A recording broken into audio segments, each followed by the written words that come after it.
Abram as suas Bíblias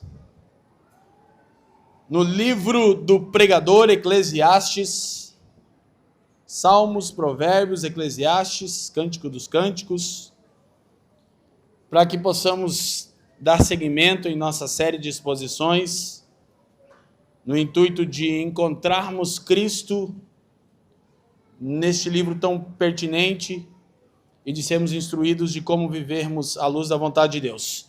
Nossa leitura bíblica hoje é Eclesiastes capítulo 1, versículo 2 ao 18.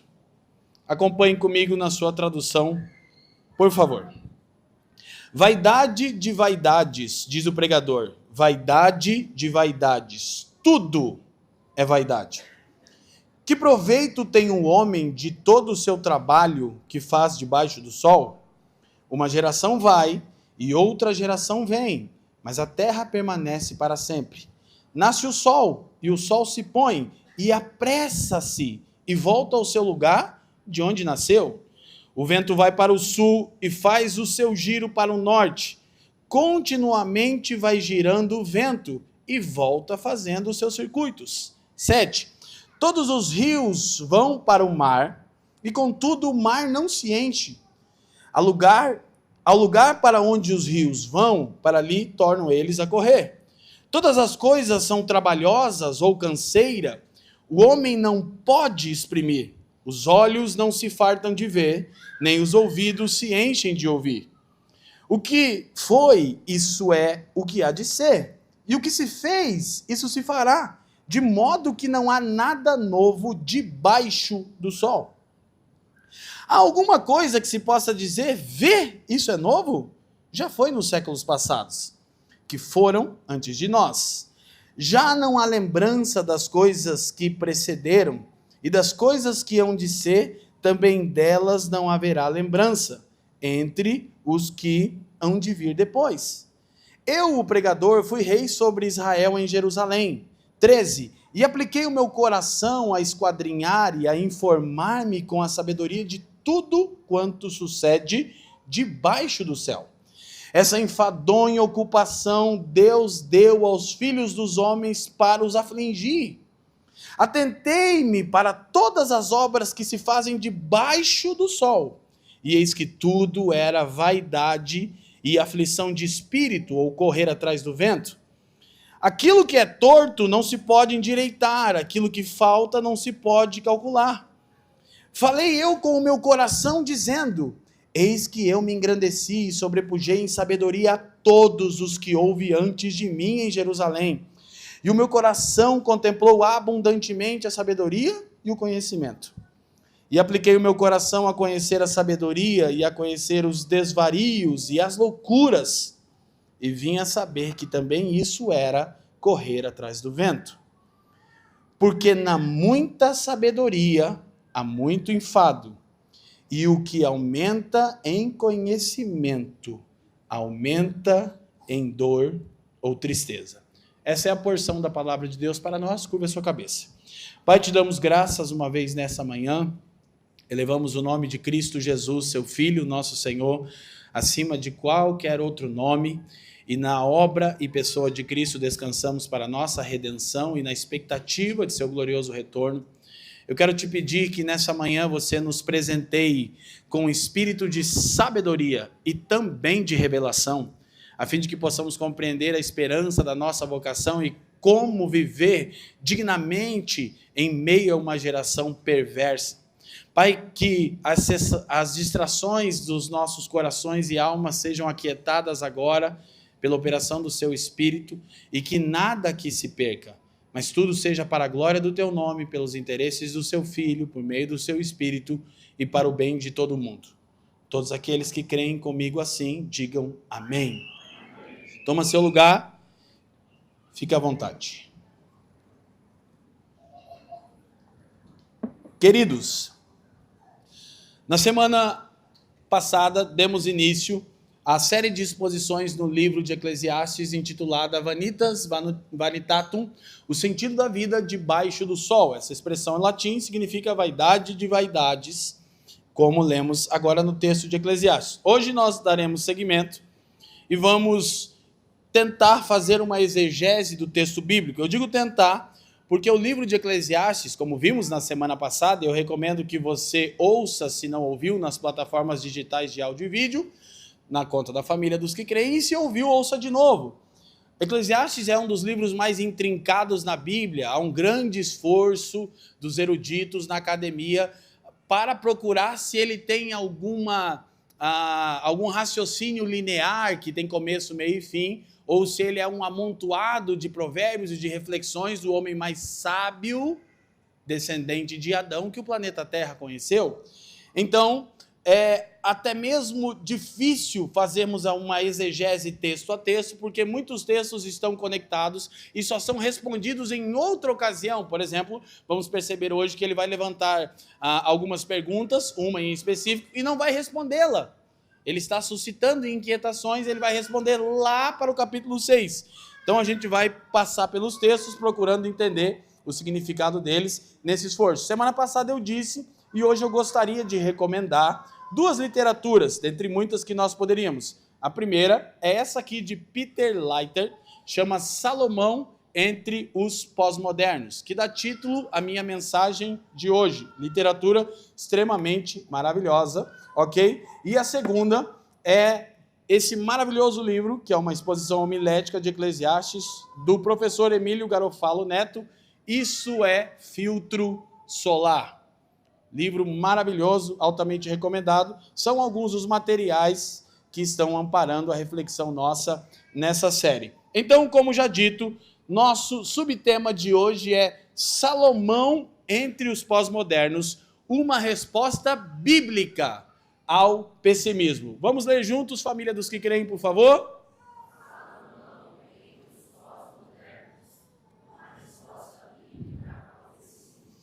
Glória a Deus, eu quero chamar a atenção para vocês que o subtítulo do nosso sermão afirma uma resposta bíblica.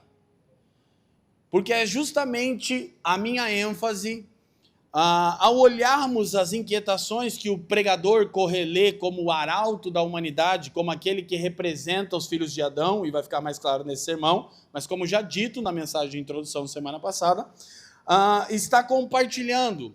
Então, há muitas respostas que têm sido dadas ao longo da história para o resultado da muita reflexão. Como a gente viu, Salomão encerra essa perícope dizendo que na muita sabedoria há muito enfado, há muita canseira, e no muito conhecimento não falta dor. Quando nós éramos crianças, muitos de nós, na nossa escola, ou até no contexto familiar, quando estávamos com alguma dificuldade de algum assunto, a professora dizia assim para nós: pensar não dói. Quem ouviu isso na infância? E Salomão não diz isso, ele diz pensar dói e causa bastante tristeza. Inclusive, quanto mais você faz isso, mais enfado há.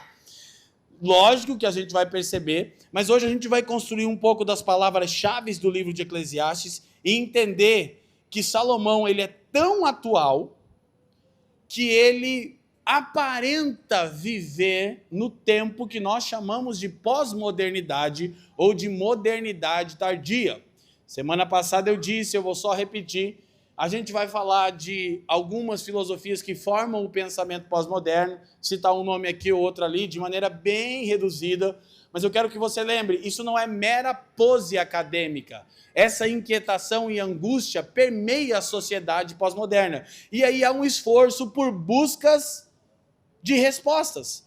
Porque quando o homem moderno do século XXI olha para a realidade e olha para a história, inevitavelmente, debaixo do sol apenas, ele é conduzido ao pessimismo. E as pessoas estão cada vez mais abraçando o pessimismo como uma filosofia de vida. Mas nós vamos hoje olhar a resposta bíblica ao pessimismo, fruto, preste atenção, de uma observação empírica da criação. Eu paro para refletir na criação, eu paro para refletir na brutalidade e maldade da geração, e eu sou levado ao pessimismo, sou levado a pensar que não há saída. Então a gente vai conversar um pouco sobre isso. Como de costume, na introdução, eu quero trazer algumas citações de alguns comentaristas ainda trabalhando um pouco o conteúdo do livro, que trabalhamos mais enfaticamente na semana passada. Da literatura mencionada, extraída agora, o professor Emílio Garófalo diz o seguinte: Eclesiastes é um livro escrito para falar de um sentimento difícil de traduzir, difícil de pôr em palavras. Ele vai levar um livro inteiro para isso. O que se está tentando traduzir? ênfase, preste atenção, a sensação que todos temos de que este mundo é cheio de coisas boas e valiosas, mas ao mesmo tempo imperfeitas e que não satisfazem o coração. O sentimento de que este mundo tem valor excepcional, mas de que há algo muito errado com ele. Quando você lê Eclesiastes e lê comentaristas como o professor Emílio faz aqui, e você conhece um pouquinho, que é o meu caso, introdutoriamente, das filosofias pós-modernistas, inevitavelmente você é lembrado de uma expressão muito usada por um filósofo existencialista, Jean-Paul Sartre. Sartre, inclusive, escreveu uma obra que chama Náusea.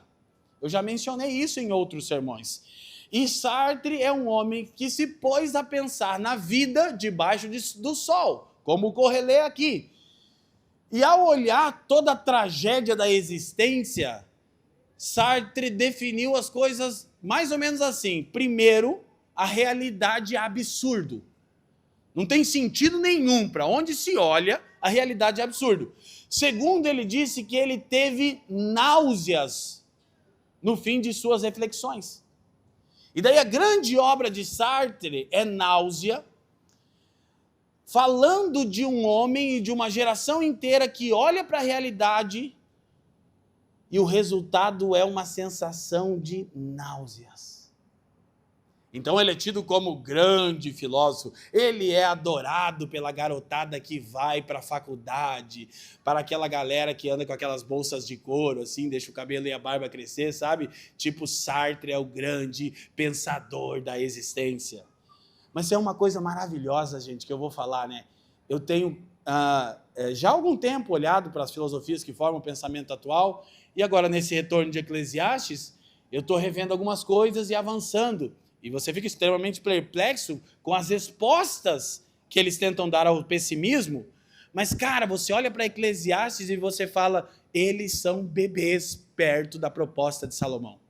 E Salomão, inclusive, em alguns casos, ele chega a ser mais pessimista do que homens como Arthur Schopenhauer.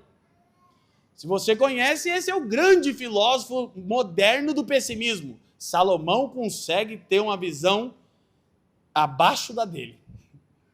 Mas ele não termina aqui, ou melhor dizendo, não é toda a verdade que ele tem a dizer. Então é importante entender que, de alguma maneira, todos nós, cristãos e não cristãos, temos a sensação de que esse mundo é cheio de beleza, de coisas valiosas, tem valor excepcional, mas essas coisas não satisfazem o coração, não nos preenchem, não nos completam, e de alguma maneira todo ser humano tem um testemunho interior de que, embora hajam muitas coisas belas na criação, tem alguma coisa de muito errada com esse mundo.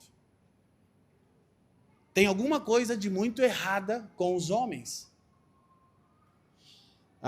Essa semana, ou 2 semanas atrás, eu estava ontem conversando com amigos que são profissionais do ramo do futebol, e aí eles estavam me contando, eu não vi a notícia, não parei para ver, depois ontem eles me contaram, eu fiquei estarrecido a respeito da morte de um torcedor no Nordeste, a morte brutal de um torcedor rival, acabou um jogo, o time ganhou, perdeu, nem sei, estupraram o cara e mataram ele em praça pública por causa de um clube de futebol, gente. Gente, o ser humano virou bicho. Então, quando você olha para essas coisas, e a mídia nos bombardeia, porque a tragédia é o caos que vende, gente. Anos atrás, se dizia de um jornal aqui de Curitiba, que se você torcesse ele, pingava sangue. Quem lembra qual é o jornal? Não era para falar, era só para dizer eu lembro. Terrível. Então, de alguma forma, eu e você, cristãos, e não cristãos sabem que existe uma incoerência que paira no ar. A beleza, a bondade, a virtude, a alegria, mas há caos, tragédia, há aberrações como essa que eu mencionei que nos levam a refletir como pode o ser humano se encontrar nessa condição. E também poderíamos falar das catástrofes que a natureza é submetida. E nós pensamos, é muito sofrimento? Quantos concordam com isso? Digam sim. Na mesma linha de raciocínio, o professor Emílio continua, e ele diz o seguinte: Eclesiastes lida com as mais profundas questões da humanidade. Quem somos? Qual o valor do que fazemos, se é que tem algum valor? Qual o sentido de estarmos aqui? Há mais alguém no universo? O livro nos mostrará que continuamos tentando responder a essas questões do mesmo jeito de sempre. O mundo muda, mas as perguntas permanecem as mesmas. Verdade ou não, família? Nós estamos constantemente em busca de respostas para um mundo trágico e belo, belo e trágico. E olhamos para nós e por vezes nos sentimos numa montanha russa de emoções. Há dias que nós estamos felizes, jubilosos, encorajados, e estranhamente há dias que nós acordamos sem vontade de viver. Alguém? E aí assim, inclusive a pedagogia, irmão, não liga a TV daí no Jornal do Meio-Dia se você está mal. Porque se você está mal e você ligar os noticiários, aí nada é tão ruim que não possa piorar. Então de fato, o esforço de Salomão tentar explicar por que a criação é bela e trágica ao mesmo tempo, porque o homem pode demonstrar bondade e virtude maravilhosas e loucuras absurdas e terríveis. Ele está lidando com isso. Seguindo a mesma linha, na nossa introdução, outro comentarista, Dr. Walter Kaiser Jr., diz o seguinte: Eclesiastes tem como preocupação central aquele desejo fundamental dos mortais de ver, ouça isso, como a totalidade da vida se encaixa num padrão significativo. Lembra que Salomão disse: eu apliquei o meu coração, eu esquadrinhei, eu me empenhei em obter toda a informação e conhecimento, para quê? Para tentar encaixar as peças.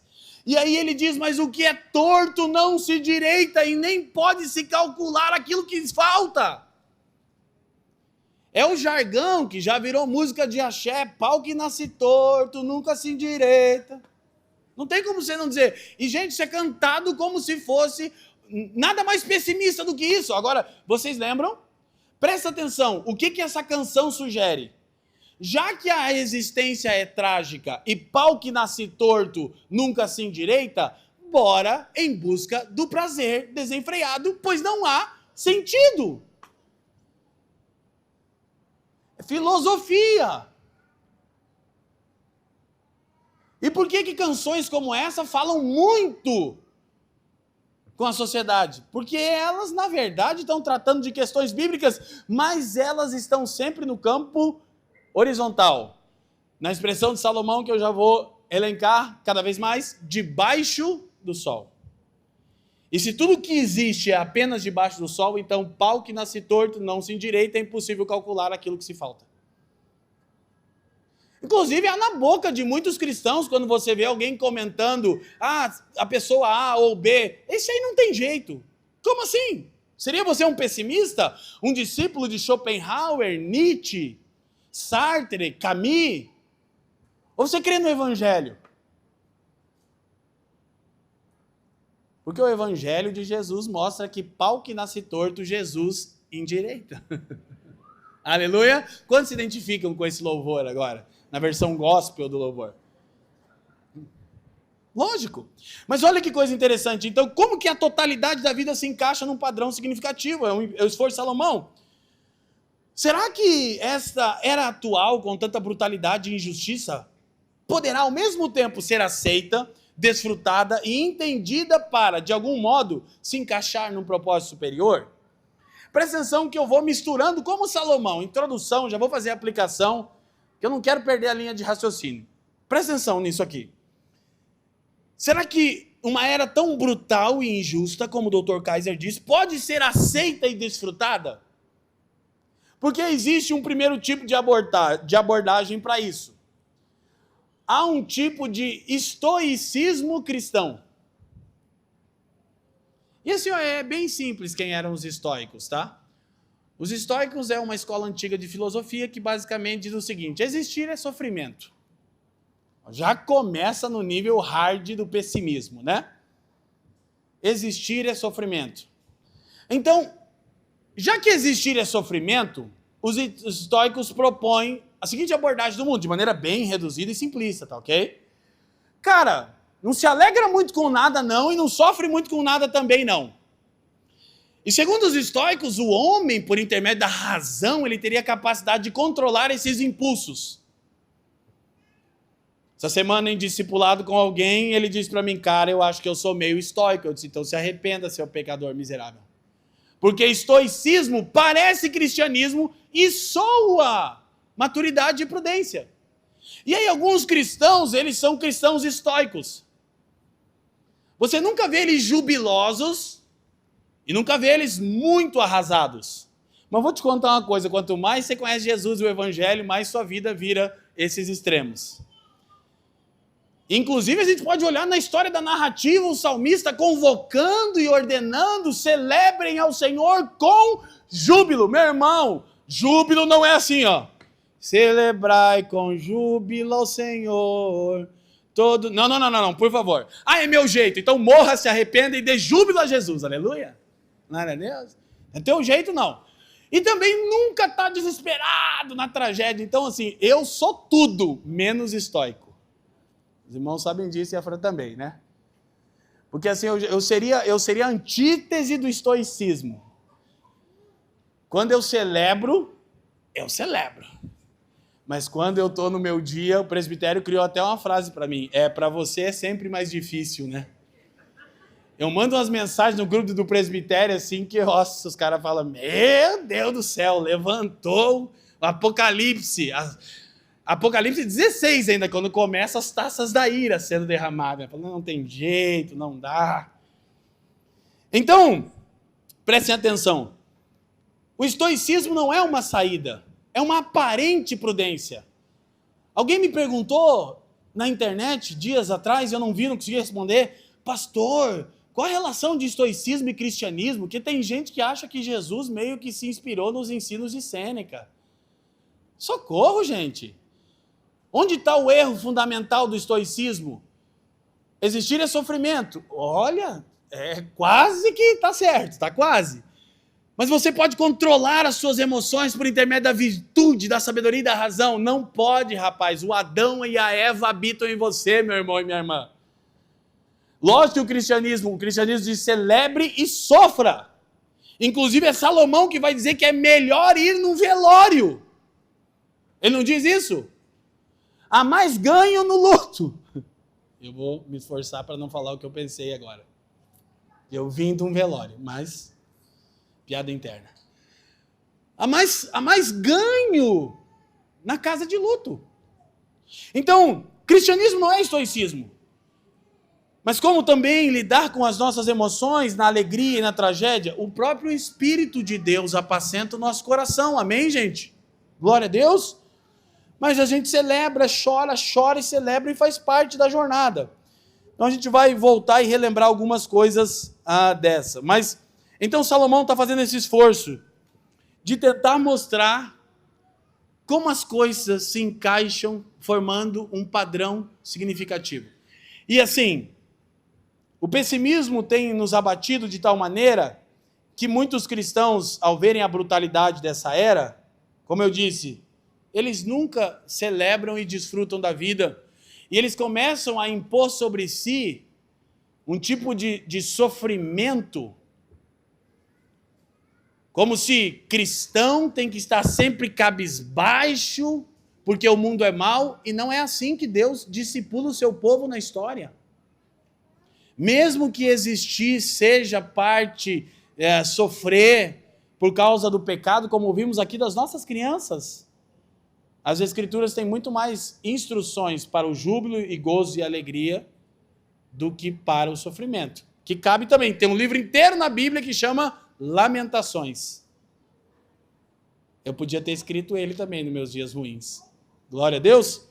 Então, ainda nessa linha de entender um pouco do conteúdo, Michael Eaton, outro comentarista, diz: Eclesiastes é extraordinariamente relevante para o nosso século. O homem pós-moderno é aquele que se vê profundamente perturbado por ter sido jogado na existência. Repete comigo: jogado na existência.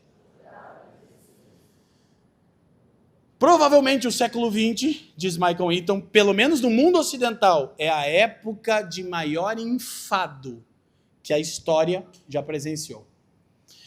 Por que o termo, a expressão jogado na existência está entre parênteses? Porque ela é a expressão usada pelos filósofos pessimistas existencialistas, o grande pensamento moderno mais preponderante e pujante da nossa sociedade. E essa expressão, ela foi cunhada, e aí você vê como que pode as pessoas celebrarem um tipo de burrice desse nível. Quando indagados, os filósofos existencialistas, a gente já vai ver, eles então romperam, né, com a realidade e com a ideia de que há um Criador, estão tentando dizer que a criação passou a existir, e quando questionados, e o homem? O homem é autocriado? Eles dizem, não, o homem não é autocriado. Porque se o homem fosse autocriado, ele tinha que continuar fazendo isso, e não dá. Aí então Sartre disse, não, o homem é jogado na existência, é um ser aí. Tá aí. Apareceu. Mas de onde? Não, é jogado aí. E a geração pós-moderna vive como, tipo assim, sabe aquela expressão que a gente diz, eu fico brincando lá em casa com o Ben, eu não pedi para nascer? Quem já? Quem nunca, né? Quando criança, brabo, eu não pedi para nascer. É a filosofia do Sartre. Olha que sabedoria. Até meu filho não fala isso, que eu comecei a fazer piada com ele antes, daí nem deu a opção de ele falar isso. Então, ser jogado na existência, onde não há um padrão significativo, onde não há coerência, e ter que suportar a dor de existir. Por isso que, para os filósofos pessimistas, existencialistas e nihilistas, o suicídio começou a se tornar uma opção plausível. E alguns deles deram um passo atrás, como Albert Camus. Ele começou a pensar, não viemos de lugar algum, não vamos para lugar nenhum, não há sentido de estarmos aqui, a existência precede a essência, como diz Sartre, mas nós não podemos ensinar isso para que as pessoas se suicidem. Então o Albert Camus ficou a vida inteira tentando conciliar existencialismo pessimista que se opõe ao suicídio, de maneira tal que muitos filósofos pessimistas, quando davam as suas palestras ali, nos meados do começo do século XX, eles começavam a dizer o seguinte, calma, não há comprovação de que o suicídio seja a resposta. Porque ao fim das suas palestras, ao fazerem uma leitura da realidade, da brutalidade dessa geração, as pessoas eram levadas para um único lugar. Então eu vou tirar minha própria vida, se eu não suportar a dor de existir, não há sentido. E muitas pessoas tiraram a sua própria vida. Porque elas se entendem não autocriadas, mas jogadas na existência, seres aí, em uma existência absurda, Sartre usava, que não tem sentido. Então por que eu vou suportar a dor? Se não há um Criador, eu não sou a imagem de Deus, minha vida não foi ofertada por ninguém, eu sou o meu próprio Deus. Então, tirar a minha vida é uma opção. E cada vez mais as taxas e índices de suicídio numa sociedade secularizada aumentam, gente. E os números são alarmantes. A pesquisa mais recente que eu vi essa semana, entre adolescentes cristãos no Brasil, 3 de cada 3, 1 já pensou em suicídio. Me deu um alerta, eu tenho um adolescente em casa. Em cada três adolescentes cristãos no Brasil, um já considerou suicídio. E a verdade é que nessa plateia grande aqui hoje que me escuta, muitas pessoas já consideraram isso. Por causa da pressão. E lembra, escuta, primeiro, pastor, poxa, o niilismo, o Sartre, eu não entendo. Entende sim, irmão. Para de ser teimoso, não é mera pose acadêmica. Você tem o mesmo sentimento, você só não sabe como é que a academia traduz isso. Eu fico fazendo um esforço, né, para traduzir de maneira mais objetiva. Mas eu quero que você não desengaje do raciocínio. Eu disse semana passada e repito, esse sermão tende a ser bem ruim também, e a série bem pior do que isso. Porque a gente vai ser esticado na nossa reflexão, mas confiando que a palavra de Deus vai nos edificar, amém? Então, não é fácil mesmo. Pensar dói, é o que o Salomão acabou de dizer. Era melhor não pensar, você queria começar a semana alienado na Matrix. Mas hoje eu estou aqui no papel do Morfeu, né? Pílula vermelha, pílula azul. Você já sabe a história. Se tomar vermelha, vai acordar e vai ver como as coisas são. Pode escolher pela azul e continua alienado. Então, jogados na existência, debaixo de angústia, consideramos o suicídio como uma oportunidade, como uma probabilidade, como uma possibilidade. Não devemos a nossa vida a ninguém. E aí isso está muito mais próximo de você e de mim, meu irmão, do que pensamos. Muito mais próximo de nós. E os índices são realmente assustadores. Então, para podermos avançar, ontem eu fiz um post, eu já disse isso de novo, eu fui lá, me dei o trabalho de reencontrar a fala do Renato Russo no Programa Livre a respeito da música Pais e Filhos. Está lá no stories do meu Instagram, se você não me segue lá, não precisa me seguir, não tem problema nenhum, não faz diferença nenhuma para mim, tá bom? Mas vai no YouTube e procura lá, Pais e Filhos, Programa Livre Renato Russo. Todas as vezes que eu escuto aquilo, eu sou despedaçado, destruído, eu choro. E ontem, de novo, eu fiquei assistindo várias vezes, quando agora as pessoas começam a dizer pais e filhos, pais e filhos, pais e filhos. E aí ele diz assim, que é a canção do Legião Urbana, ele diz, gente, vocês ficam aí pedindo para eu tocar Pais e Filhos, mas é muito cansativo para mim tocar essa música. Ele diz, eu não sei se vocês entendem, essa música é sobre suicídio. E como foi o fim da vida do Renato Russo. E aí ele diz, eu compus ela numa época muito difícil da minha vida. E por que é uma canção que dialoga até hoje? Porque ela traduz o sentimento de pessoas jogadas na existência debaixo do sol, que não suportam a angústia. E ele inclusive cita um dos outros que eram meus ídolos, que é Kurt Cobain, vocalista de Nirvana. E esse trecho que eu achei ontem é o trecho maior, onde ele conta tudo antes de cantar a música dele. Ele diz, gente, então por favor, não peçam com risos e palmas. É uma música sobre uma menina que se suicidou porque não encontrou sentido na existência. E eu e você achamos que não podemos viver na bolha. Achamos que isso não vai chegar em nossos lares, que não lidaremos com essas angústias, que os nossos filhos não serão confrontados. Seremos, somos. Por isso eu disse, o Salomão entre os pós-modernos é uma resposta bíblica ao pessimismo, porque há várias respostas para o pessimismo, mas nenhuma são boas. E por fim, nessa introdução, o mesmo comentarista diz, na visão existencialista, a história já não é mais vista como tendo um propósito. A tradição judaico-cristã, com sua visão linear na história, como a gente todo domingo aqui lembra a história da redenção, foi substituída por um tipo de determinismo no qual o homem, individual ou coletivamente, não desempenha qualquer papel criativo e dessa forma não tem qualquer significado. É justamente Eclesiastes 1:3 que Salomão diz, que proveito tem o homem de todo o seu trabalho debaixo do sol? É exatamente isso. Salomão vai responder essa pergunta mais para frente. Ele vai levantar, ele vai começar com a questão do trabalho.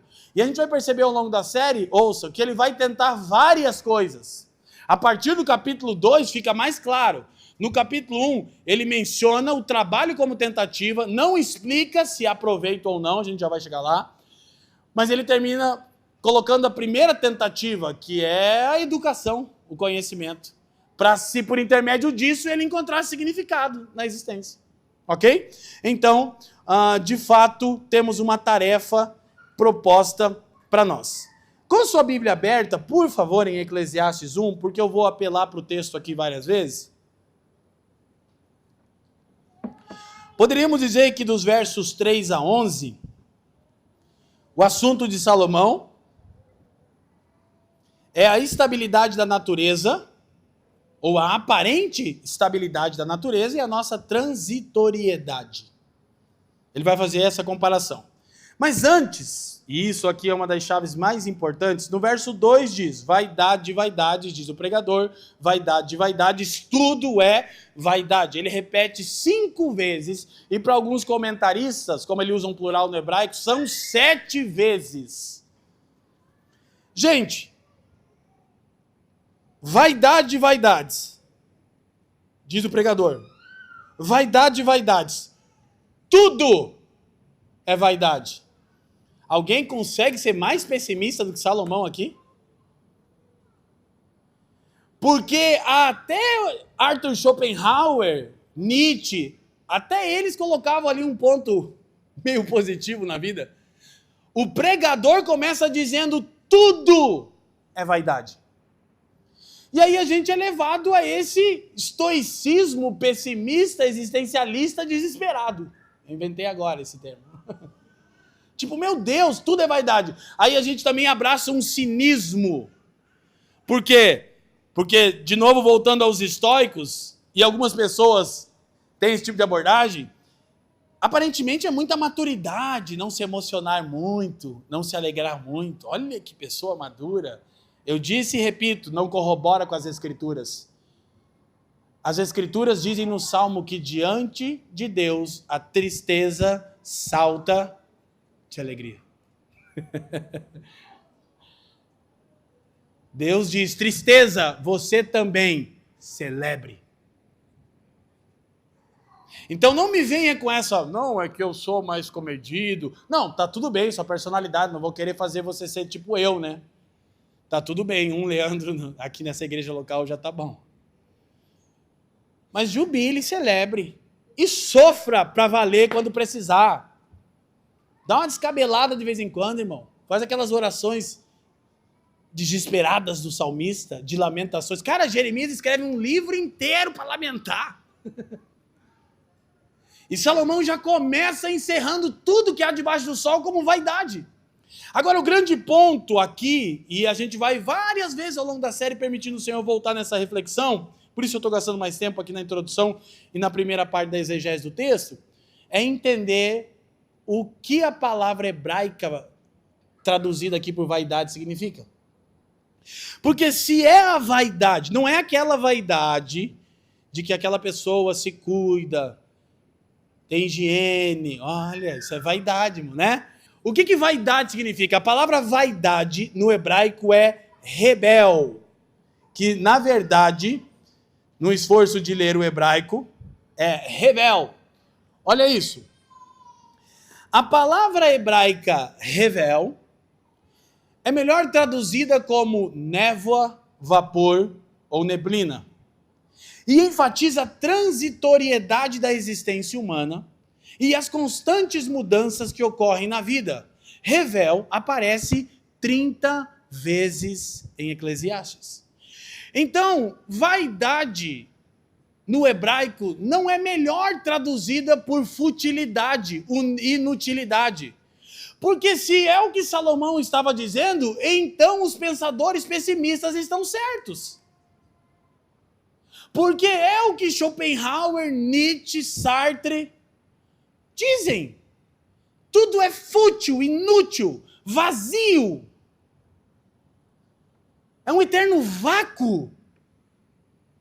Mas será que Salomão diria que tudo na existência e na criação gloriosa de Deus é inútil? Não. Nós precisamos encontrar qual é a perspectiva, o prisma de Salomão, e a gente vai caminhar nisso, mas isso é central para entendermos todo o livro de Eclesiastes. Em Eclesiastes, revel, vaidade, é névoa, vapor, neblina. Repete comigo, névoa, vapor ou neblina. E aí a gente vai perceber como essa palavra bem traduzida é muito útil. Por exemplo, a NVI traduz erroneamente inutilidade. Talvez você tenha a nova versão internacional, tudo é inútil. Não é isso que Salomão estava dizendo. Vaidade pode ser usada, mas o problema é que no contexto do mundo ocidental, vaidade significa outra coisa. Vaidade realmente é uma coisa inútil, fútil. E não é isso que Salomão está dizendo.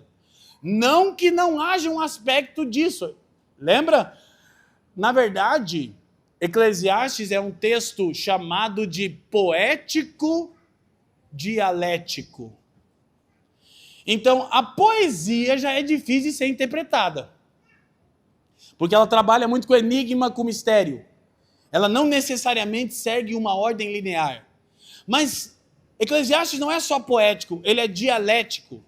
Dialético no sistema de George Hegel. De uma discussão onde há um argumento e um contra-argumento, e a união dos dois formam uma tese. Tese, antítese, tese. Inclusive é assim que alguns filósofos como Hegel pensam que o mundo é e também não é. Ou aquilo que a gente muito disse em Romanos, lembra? Diatribe. Quem lembra o que é uma diatribe? Levanta a mão aí, meus irmãos. Salomão está discutindo com os seus opositores imaginários ou consigo mesmo. Por vezes o Salomão está olhando para a sua apostasia e está dizendo para ele, vaidade. Correr atrás do vento. E por vezes ele está falando a partir da sua sã consciência e piedade em Deus. Então Eclesiastes é poético dialético.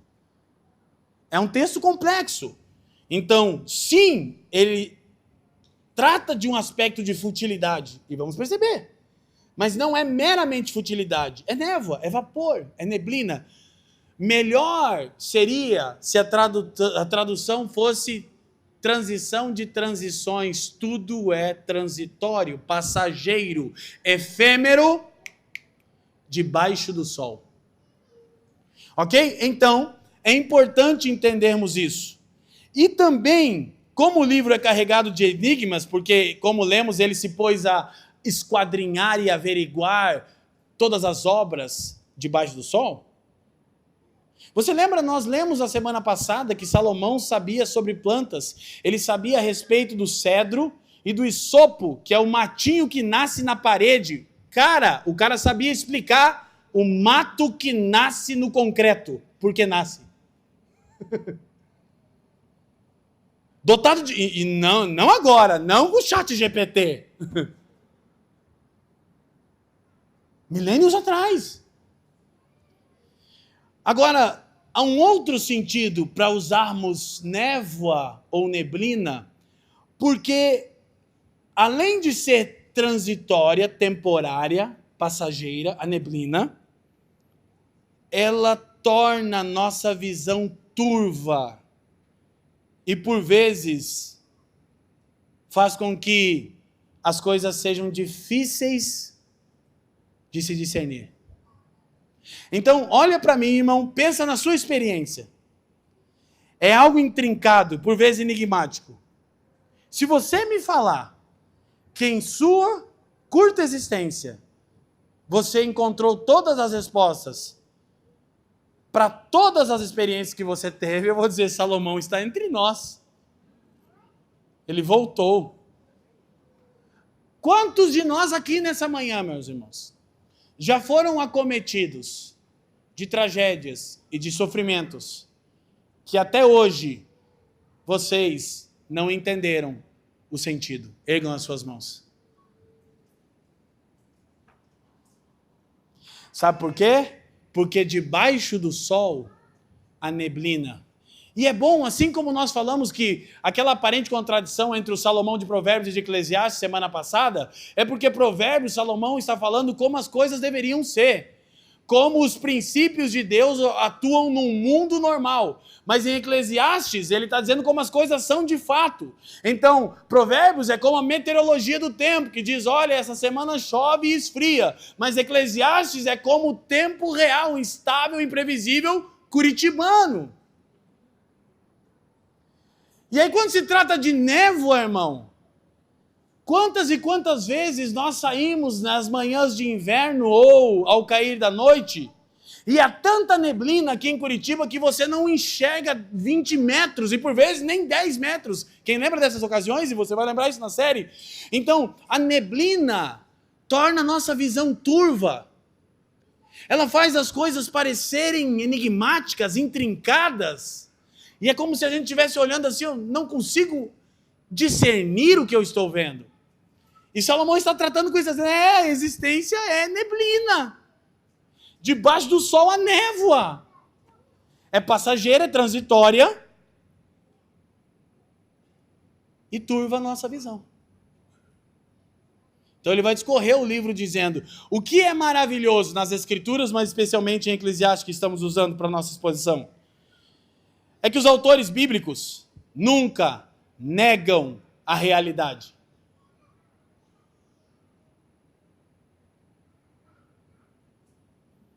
Quando você é indagado por alguém a respeito de uma tragédia, que por vezes, por causa da neblina que há debaixo do sol, é enigmática, não tema dizer, não sei. Ou responda com a pureza da princesinha do Alisson e da Thaís, que diz, é por causa do pecado, né, pastor? Por que o mundo é acometido por tragédias? Porque Adão pecou. E Salomão vai trabalhar exatamente isso, inclusive ele é o representante da prole adâmica. Então, no verso 3, ele começa a dizer o porquê que ele considera que tudo é revel, tudo é transitório, efêmero. E por ser transitório e efêmero e enigmático, por vezes é mesmo inútil. Mas ele está falando de uma perspectiva. 3. Que proveito tem um homem de todo o seu trabalho que faz debaixo do sol? Ele vai direto lidar com uma coisa. O homem foi criado para servir a Deus. Quantos entendem isso? Digam amém. Vou dar uma triste notícia nessa manhã de domingo para você que não entende narrativa bíblica. O céu não é um lugar de descanso, não no sentido que você entende descanso. Porque nós somos criados para servir a Deus. O mandato cultural de cultivar e guardar a terra é antes da queda. Então, tem gente que acha que o céu é a nuvem lá, e a rede na nuvem, e o James lá te servindo tangue. James, o menino quer mais tangue. E aí, pós-queda, o trabalho se torna então doloroso. Lembra a sentença de Deus em Gênesis? Do suor do teu rosto comerás o teu pão. E aqui eu recomendo que você ouça novamente a série Fé e Trabalho, que abençoou muitas pessoas nessa igreja aqui. Quantos foram edificados? Em especial o sermão, se escolher só um agora, trabalho, vocação ou punição. Tem um irmão aqui da nossa comunidade local, que ele, na ocasião, trabalhava como motoboy, e que, por vezes, pode soar como uma profissão sem muito significado. E ele diz que após o sermão, naquela segunda-feira, tudo mudou para ele. Ele entendeu como glorificar a Deus sendo um motoboy. Maravilhoso. Mas Salomão já entra com os dois pés e diz assim, vocês, filhos de Adão, que depositam a esperança de vocês no trabalho e que procuram por meio das carreiras firmarem a identidade, ele lança uma pergunta retórica e diz assim, vocês acham mesmo que é por intermédio do trabalho que vocês vão encontrar o significado para a vida? A pergunta é retórica, ele não responde, volta a dizer, a gente vai voltar nela na série. Mas ele usa uma palavra hebraica, que é proveito, que significa lucro. Ele está usando uma linguagem comercial. Ela expressa todo tipo de negócio e empreitada. E quando você faz um negócio, especialmente falando em termos de comércio, você espera ter lucro. Quantos aqui fazem negócio para terem prejuízo? Digam aleluia. Faz sentido. Os homens granjeiam e negociam para terem lucro, proveito. E por vezes, ou quase todas elas, depositam a esperança: quando eu atingir esse objetivo, quando eu conseguir construir isso e aquilo, quando eu for então aquele pastor, a referência, o pastor dos pastores, quando eu plantar muitas igrejas, ou quando a minha igreja local ser a referência de igreja saudável no Brasil, talvez eu acorde na segunda-feira e diga para mim: come, bebe, regala-te, minha alma. Você lembra que há muitas coisas nas escrituras com isso? Salomão vai várias vezes falar sobre comer, beber e se alegrar, num contexto pessimista, num contexto cristão. E a gente pode lembrar da parábola do homem que disse para a sua alma: você tem muito, descansa, minha alma, vou construir mais celeiros para acumular. E como diria Cades Barneia, Johnny, essa noite, Johnny, eu não sei, Nutella, sei o quê, puxado. Esta noite te pedirão a tua alma, e o que tens, para que servirá? Essa noite te pedirão a tua alma, louco, e o que você vai fazer com o que você tem? E Jesus, o Papa disse para mim, né, a gente estava numa conversa, ele citou Paulo, mas lógico, sendo irônico, porque Paulo, quando está falando da ressurreição de Cristo, ele disse: Cristo não ressuscitou, vamos comer e beber, porque amanhã vamos morrer. Há uma antiga canção que ninguém conhece, essa não se preocupe, de uma banda de um amigo meu que dizia, que era um plágio, inclusive, dizia: extra, extra, o mundo acabará numa grande festa. Só eu estou sabendo, dizia essa canção dos meus amigos de infância. Chamei os meus amigos e as minhas amigas e fomos comemorar, porque o mundo vai acabar. Mas quando Paulo diz, então, comamos, bebamos, porque amanhã morreremos, ele está dizendo: se Cristo não ressuscitou. O que Paulo está ecoando? Salomão em Eclesiastes dizendo: se tudo que existe é debaixo do sol, então bora procurar no trabalho, na carreira, na vocação, porque todo mundo está sujeito. Porque um pastor pode ser acometido disso, um profissional de qualquer área pode ser acometido disso. Mas o professor Emílio, no seu maravilhoso livro já recomendado aqui, ele vai por vezes fazendo assim uma sátira santa, falando de Salomão como um velhão fumando um cachimbo e falando da vida. E aí ele diz, por vezes, quando você está ali: será que é por meio do meu trabalho que eu vou ter proveito, lucro, satisfação? Ele diz, então, o velho Salomão traga o seu cachimbo teológico e sopra na sua cara: vaidade. Porque Salomão vai em Eclesiastes dizendo: será que é pelo trabalho? Aí ele diz: revel, vapor, névoa, neblina. E como vimos na semana passada, se você ainda não se frustrou, das duas uma, é porque você já entendeu a narrativa do Evangelho, diga aleluia. Ou é porque você ainda está tentando encontrar satisfação em coisas como o trabalho. Tema que vai percorrer o livro demais. Por quê? Porque esse é o assunto dos filhos de Adão. Vamos trabalhar, vamos construir, vamos ver se nisso a gente firma identidade, encontra razão para existir. Inclusive, quando a gente conhece pessoas, quase que sempre a primeira pergunta que fazemos para a pessoa é: fala, você trabalha com o quê? Por quê? Porque a gente define o ser humano por aquilo que ele faz. Por isso que eu citei o nosso amado irmão motoboy. Porque daí na sociedade maluca, materialista, cara, você falar na mesa que você é motoboy, a galera dá aquela assim, ó. Puxado, né? Sou Uber. Agora eu vou falar a coisa mais difícil. A segunda. Vou puxar aqui para nossa categoria. Sou músico. Mas você trabalha com o quê? Não, eu sou músico. Tá, eu entendi. Mas trabalha com o quê? E a primeira, né, meus irmãos? Porque é eu que vos falo. Você é o quê, pastor? Mas trabalha com o quê? Ou a célebre frase que constantemente escutamos. Você trabalha ou é só pastor? Não. Faça as coisas assim, mãe. Então, a ideia é que a vida não paga dividendos. A gente vai voltar no assunto de trabalho. Mas esperar do trabalho é vaidade. Segunda expressão-chave, olha lá no versículo 3. De todo o trabalho que se faz, leia em alto e bom som para mim, família, por favor. Todo o trabalho que se faz, debaixo do sol.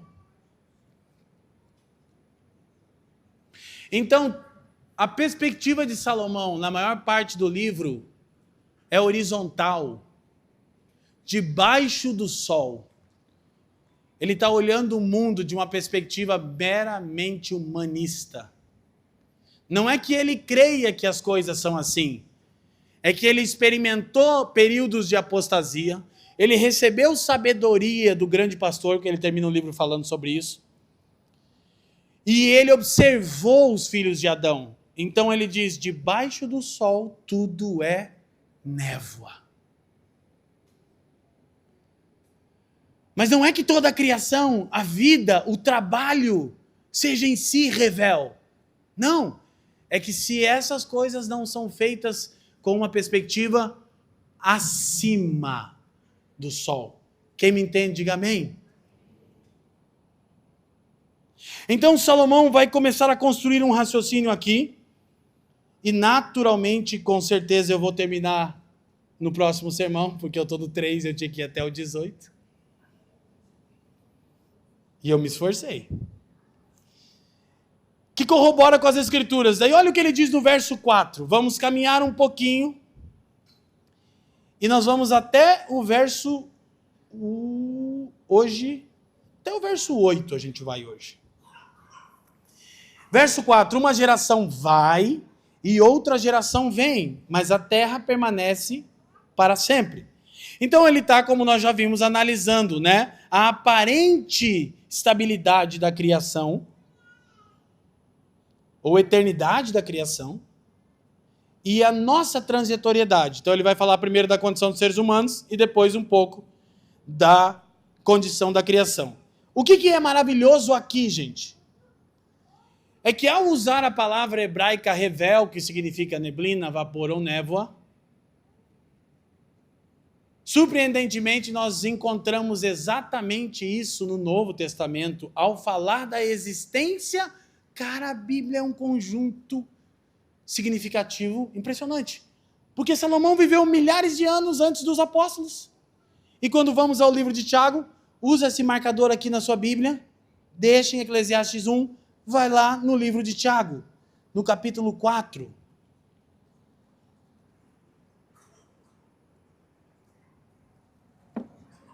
E Tiago tem algo a nos dizer.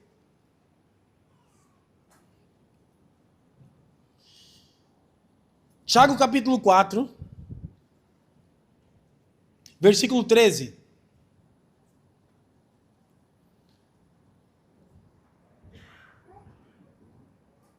O texto diz: Eia, agora vós que dizeis, hoje ou amanhã iremos a tal cidade e passaremos um ano e contrataremos e negociaremos e lucraremos. Olha! Será que o Tiago leu Eclesiastes? Que lucro, que proveito o homem tem do seu trabalho. Ele continua, verso 14. Digo-vos que não sabeis o que acontecerá amanhã. Porque que é a vossa vida? A minha tradução diz, é um vapor que aparece por um pouco e depois se desvanece. Tiago usa justamente a palavra neblina para exemplificar a existência do homem. Eu aprendi isso com a minha amada mãe, dentre muitas coisas, e isso virou um hábito impresso no meu espírito. Eu não consigo falar para ninguém ou mandar um texto, principalmente quando eu estou escrevendo, vamos fazer tal coisa, tal dia, sem colocar entre parênteses Tiago 4,15. Só que um dia deu um problema, que eu estava numa agenda e o irmão achou que era o horário que eu ia chegar. Eu falei, meu Deus, irmão, não sou espiritual, cara. Falei, mas era 4h15. Eu falei, onde eu não disse isso, irmão? 10 horas no aeroporto sozinho. Eu tá ali, falei, mano, Thiago, TG, é Thiago. É que eu tava entrando no avião, se Deus quiser eu te vejo, se Deus não quiser o avião cai. Aí eu falei, não posso nem ser espiritual e sabe, como minha mãe me ensinou. Mas quantas vezes eu e você, meu querido, a gente é arrogante, soberbo, altivo. Porque o meu projeto para esse ano, fazer o primeiro unicórnio. E Thiago devia fumar o mesmo cachimbo que Salomão. Dá uma tragada e faz vapor, névoa, neblina.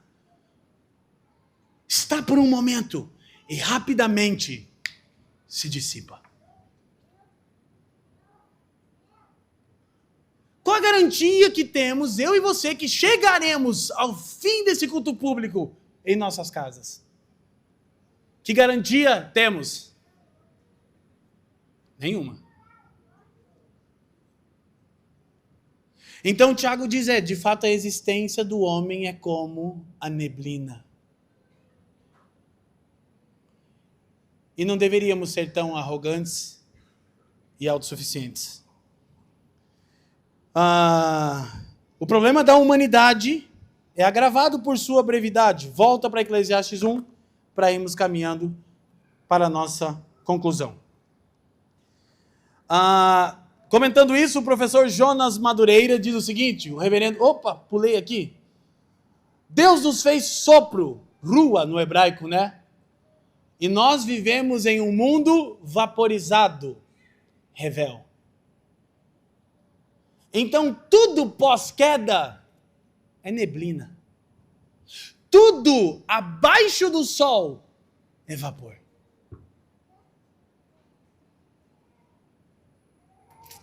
Não é que é inútil, é efêmero, é passageiro. Porque senão onde estaria o conceito, como eu já afirmei várias vezes, celebrativo da vida ou de graça comum? Então nós não vamos apreciar música, arte, então eu não vou mais no estádio de futebol, então eu não vou mais procurar conhecer outros lugares, porque tudo é inútil. É só vaidade, não é isso que Salomão está dizendo. Ele está dizendo que se essas coisas são experimentadas com uma perspectiva secularista, materialista, de um universo fechado, abaixo do sol, aí sim, é vapor, neblina, portanto inútil. Inclusive, vários comentaristas dizem que a melhor maneira de traduzir a expressão correr atrás do vento seria pastorear o vento. É a ideia de você conseguir conduzir o vento para onde você quer. Gente, alguém aqui consegue pastorear, direcionar, apacentar o vento? Salomão está dizendo, então, dessa perspectiva, é correr atrás do vento. Não dá em nada, cara. Não funciona, você não tem esse controle. E aí, justamente, ele passa para os versículos 5, 6 e 7. Olha na sua Bíblia comigo. Quem está com as escrituras abertas, acompanhando, diga amém. Nasce o sol e o sol se põe e apressa-se e volta ao seu lugar de onde nasceu. O vento vai para o sul, faz o seu giro para o norte, continua e vai girando e volta fazendo os seus circuitos. Todos os rios correm para o mar e contudo o mar não se enche. Ao lugar para onde os rios vão, para ali tornam eles a correr. Uma ótima música para nós hoje, né? Ele está agora observando de maneira empírica. Salomão é quase o iluminista dos iluministas.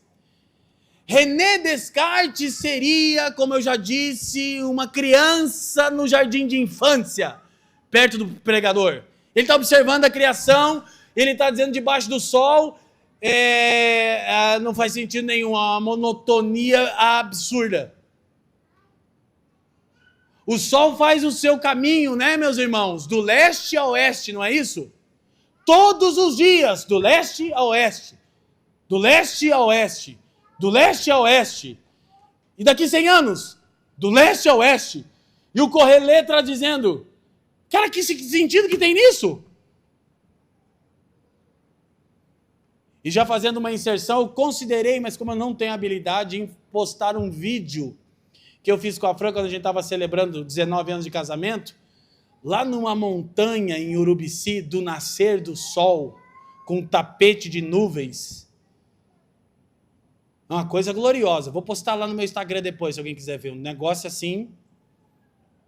Como é que alguém consegue achar monótono aquilo, cara?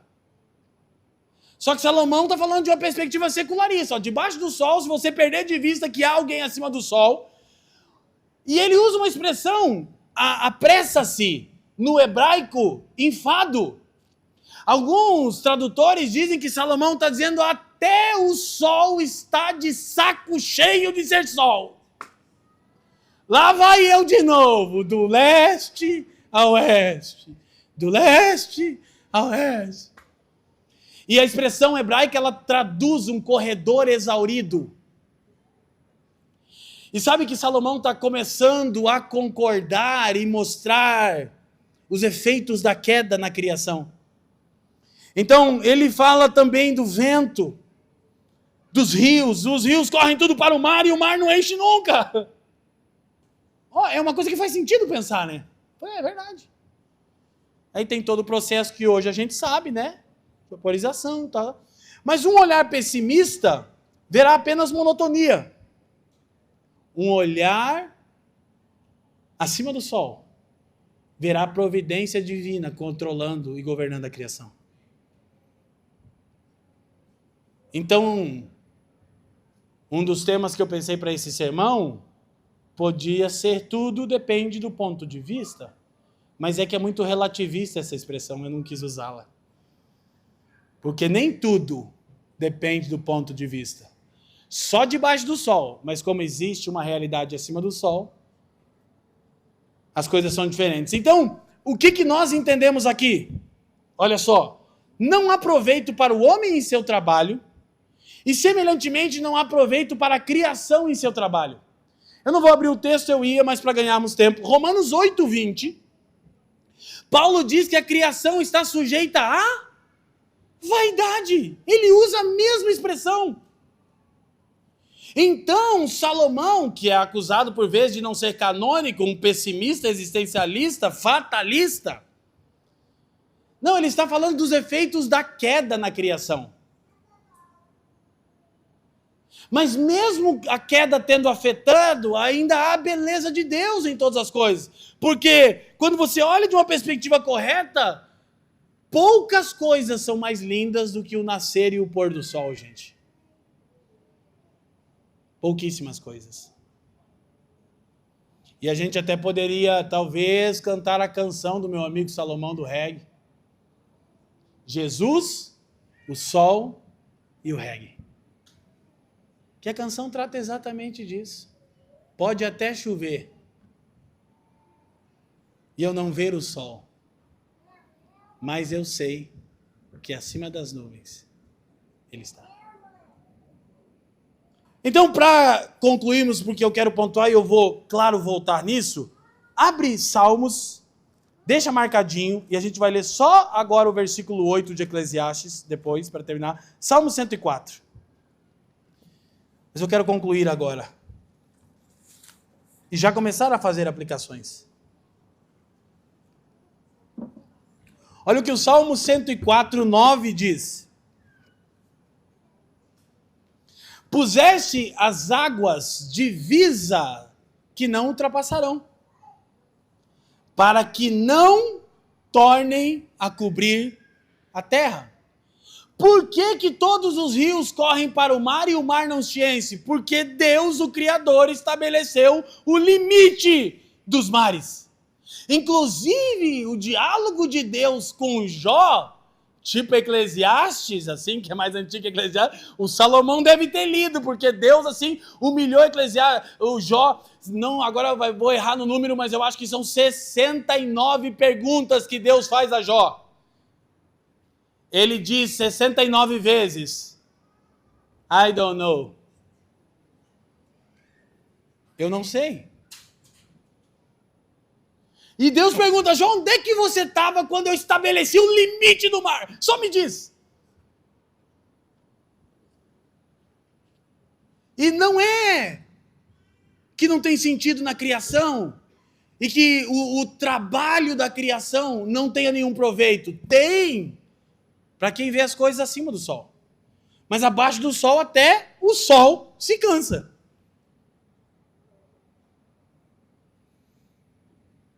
E o mesmo Salmo, versículo 19, diz assim: fez a lua para marcar o tempo, o sol conhece a hora de se pôr.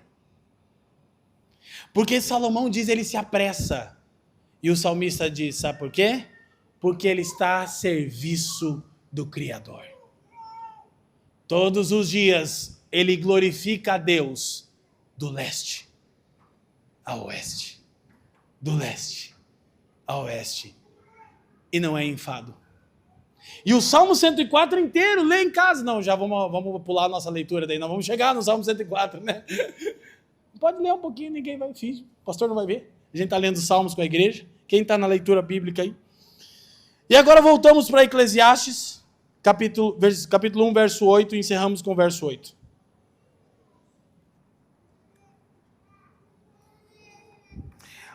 Então, há proveito no trabalho do homem e na criação, de uma perspectiva para a glória de Deus. Olha o que diz Eclesiastes 8, concluindo essa sessão.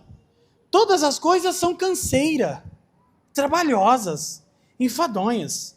O homem não pode exprimir, o homem não consegue nem traduzir de tanto enfado. O homem moderno, o homem existencialista, o homem secularizado está tão enfadado que o tédio o domina por completo, de maneira que ele não consegue nem dizer quanto tédio ele sente. Meu irmão, deixa eu te falar uma coisa. Não pode ser que a sua vida se resume a tédio. A não ser que você não tinha ouvido a boa notícia do Evangelho. Não pode ser. Tem tédio por causa da queda, mas só tédio. É porque eu sou um estoico maduro, prudente, experimentado da vida. Não, é que você é frio mesmo, chato. Se você se arrepender, experimentar a salvação, o salmista diz, e a nossa boca se encheu de riso. Aleluia? Glória a Deus. A gente vai caminhando com isso, mas essa é a expressão que eu quero. Eu leio e vocês repetem. Os olhos não se fartam de ver, nem os ouvidos se enchem de ouvir. Então Salomão talvez está falando da observação empírica da criação, mas também, presta atenção, de que nós nunca nos saciamos. Assim como os rios correm para o mar, ouçam, e não enchem, o nosso coração não se satisfaz com nenhuma coisa abaixo do sol. E os olhos não se fartam de ver, há várias aplicações. Quantas vezes alienados passamos horas rolando feeds e feeds e feeds. Cada vez mais viciados em dopamina, deprimidos e ainda tem a cara de pau de dizer que não sabe por que está deprimido. Se compara. Os olhos não se fartam de ver. Eu não vou aplicar tanto, que o capítulo 2 vai deixar isso mais interessante.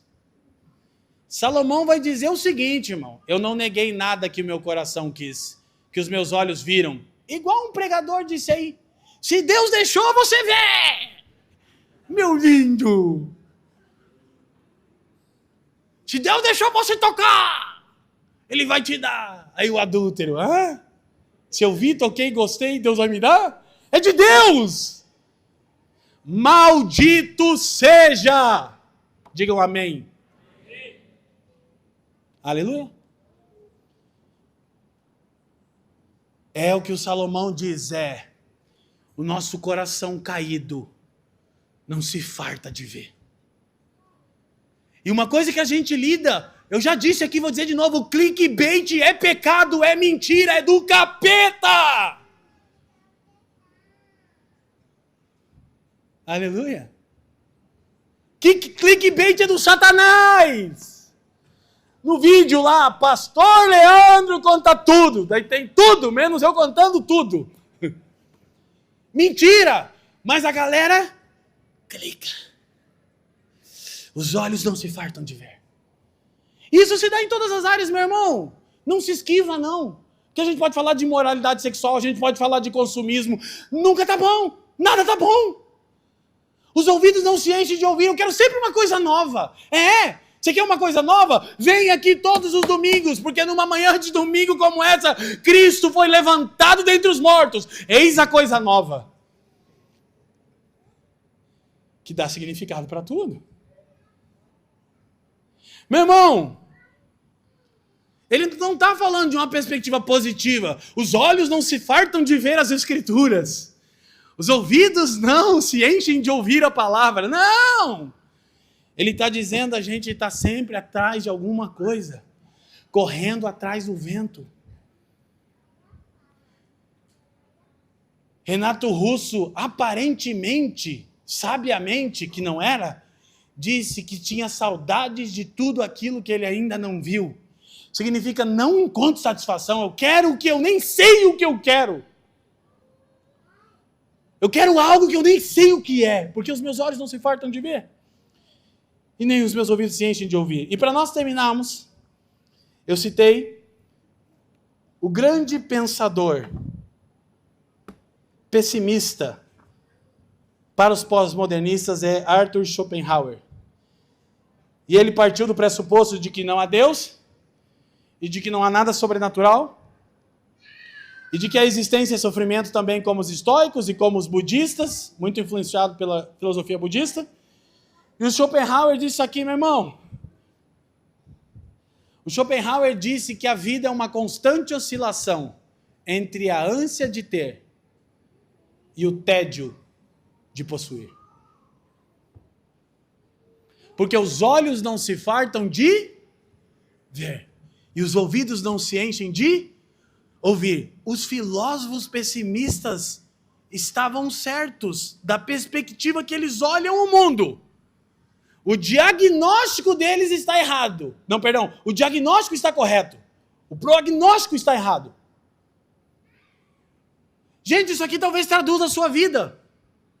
Talvez em ocasiões traduza a minha. Talvez traduza aqueles que ouvirão esse sermão. Aí o Schopenhauer, ele não acredita em Deus, e ele é o grande mentor do Nietzsche, que eu vou bater mais para frente. Que depois inspira Sartre, Camus e chega na gente. Ele é o grande mentor e ele disse, não tem um criador, existir é absurdo, sofrimento, e a gente precisa controlar a vontade. Porque o Schopenhauer diz, tem um problema, o homem tem um problema. Ele tem uma vontade inata. E, cara, é tão legal quando os filósofos não querem, mas tem que se prostrar, porque o Schopenhauer, a galera tá lendo Schopenhauer, esse pastor não manja, eu li Schopenhauer. Eu leio Salomão, rapaz. E ainda escuto as músicas dele também.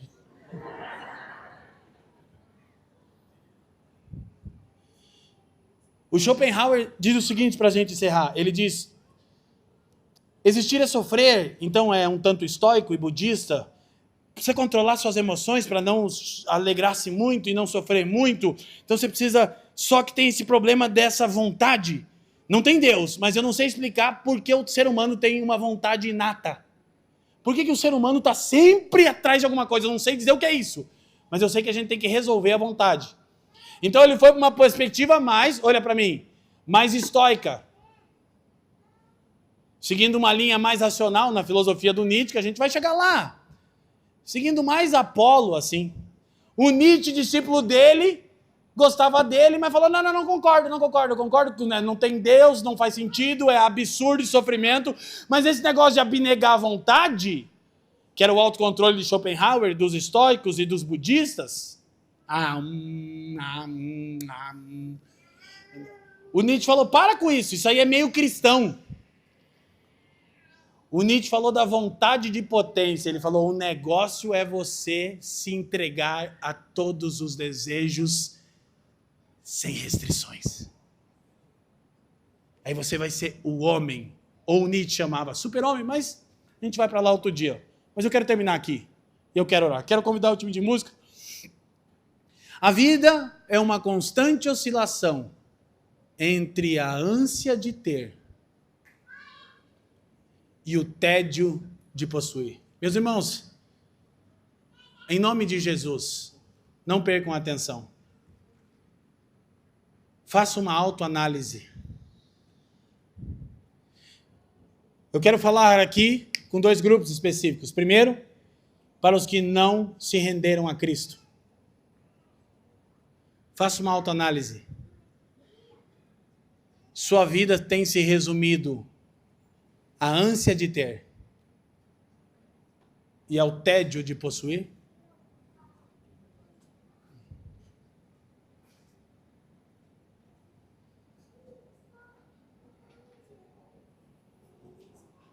Quantas vezes agimos assim? Quantas vezes eu agi? E quantas vezes talvez agirei, que Deus tenha misericórdia, que não sejam tantas quantas têm sido até aqui?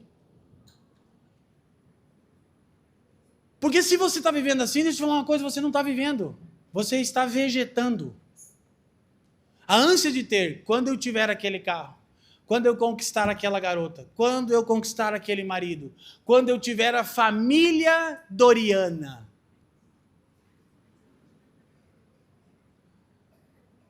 Quando nós formos a igreja saudável, a mais saudável das saudáveis. Vai ser quase assim, ministério fit.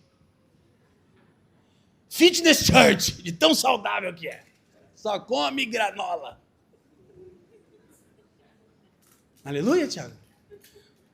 Porque já tem a família dos que correm. Já tem a família dos que malham.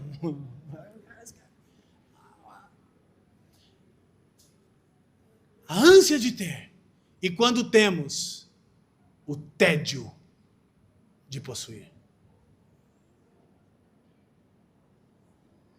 E vou falar para os casados que o matrimônio é a grande coisa, é o grande termômetro. Porque quando estava Chani Rao por ele e por ela,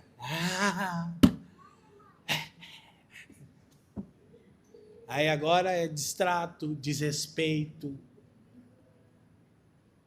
rejeição, porque possui.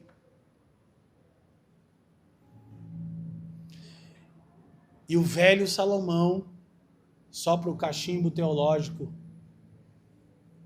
em nosso rosto e de Schopenhauer e diz: vaidade.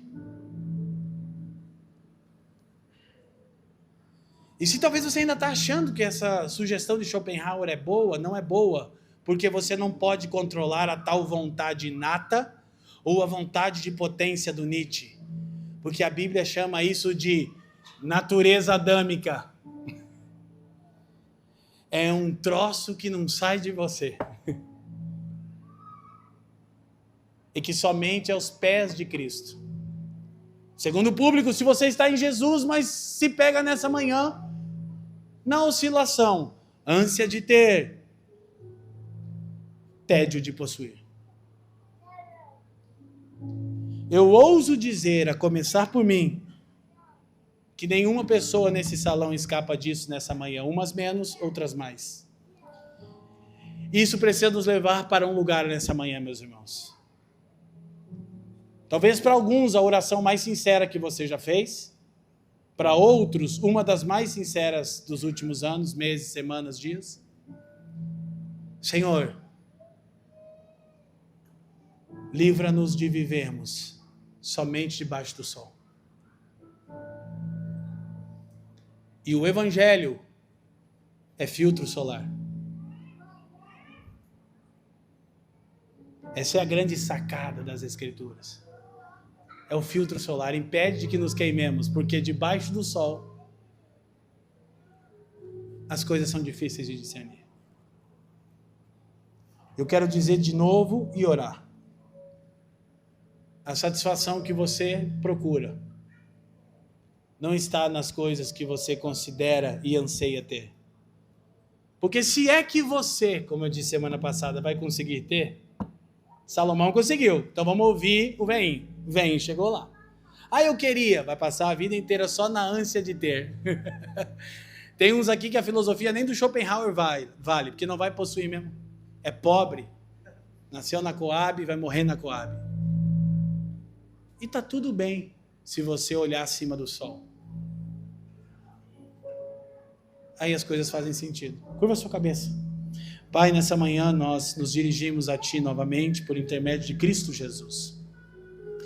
E nós te pedimos, Senhor,